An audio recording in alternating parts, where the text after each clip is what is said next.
We like to think that the moments we remember most are the big ones, the celebrations, the milestones, and the highlights. Those are the memories we expect to stay with us forever.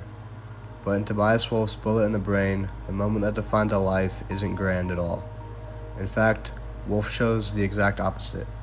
This video analyzes how the main character Anders' final memory reveals who he truly was, beneath all the sarcasm and the cynicism. Wolff presents Anders through sarcastic language in adult scenes, yet uses nostalgic language to describe his childhood memory, which reveals his authentic self as a happy and imaginative boy. The memory he recalls in his last instant serves as his final human connection. Anders displays intense cynicism, and he uses his sarcastic tone to attack all people who cross his path, regardless of their actions. The language Wolff uses in this section matches the way Anders expresses himself. A woman expresses her frustration with a long line, and Anders attacks her speech and her facial appearance. The bank environment matches Anders' negative outlook because it displays a lifeless and cold, ordinary atmosphere. Through his perspective, Anders views everything in life as uninteresting and unimportant and unworthy of his attention.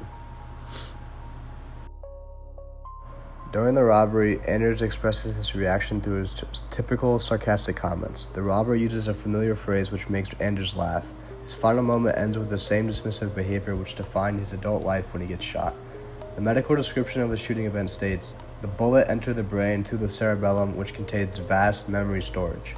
The narrative presents this event without any emotional response while using a detached medical tone.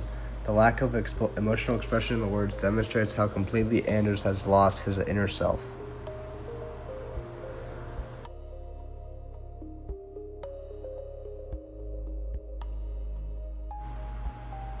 The story takes a vital turn at this point. The story shows Anders failing to recall three essential things as the bullet travels through his brain. First, he forgets his dramatic and romantic experiences throughout his life. He also forgets his daughter's wedding day.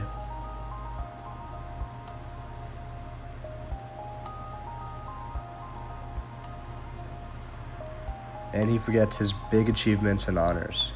The recurring list creates a pattern which demonstrates that all significant events from his adult life hold no value for him.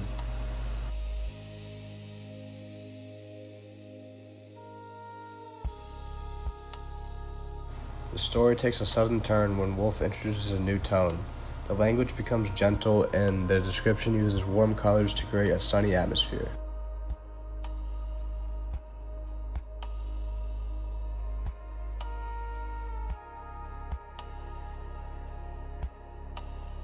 Wolff describes Anders' final memory as boyish, earnest, and completely out of keeping with what he thought of as his character.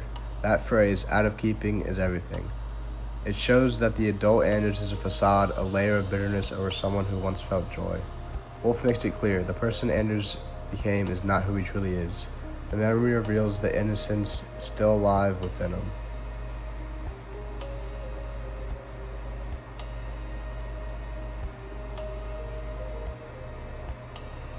Then comes the final unforgettable memory. A boy shouting, "Shortstop is the best position they is."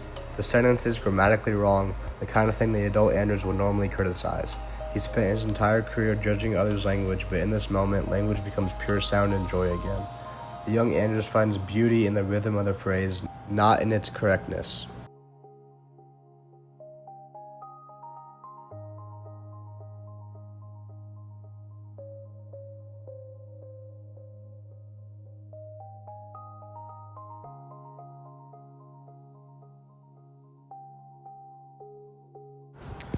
Wolff uses this contrast to show that language once inspired wonder in him, before his life became filled with criticism. This one line represents everything he lost: imagination, excitement, human connection. It's also ironic. The last thing Anders finds beautiful is something his adult self would have mocked. In death, Anders rediscovers the part of himself that is untouched by bitterness.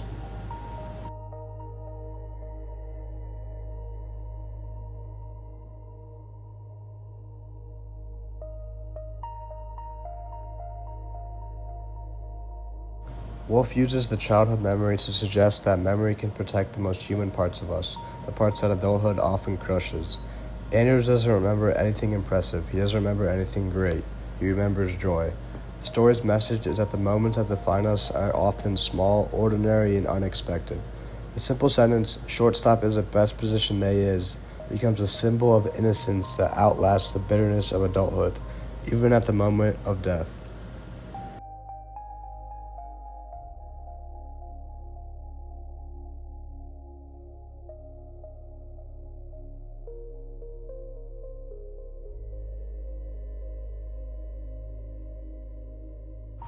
In the end, Bullet in the Brain isn't a crime story at all. It's a story about identity, about how cynicism can reshape us and how memory can still preserve the person we once were. By contrasting cold adult language with warm childhood imagery, Wolf shows that Anders was not always the bitter critic he became. His final memory proves that joy and innocence leave the deepest mark, even when everything else fades away. The story leaves us with a question. When our lives flash before our eyes, what will we remember? Probably not the big achievements, but the small human moments that shaped who we are.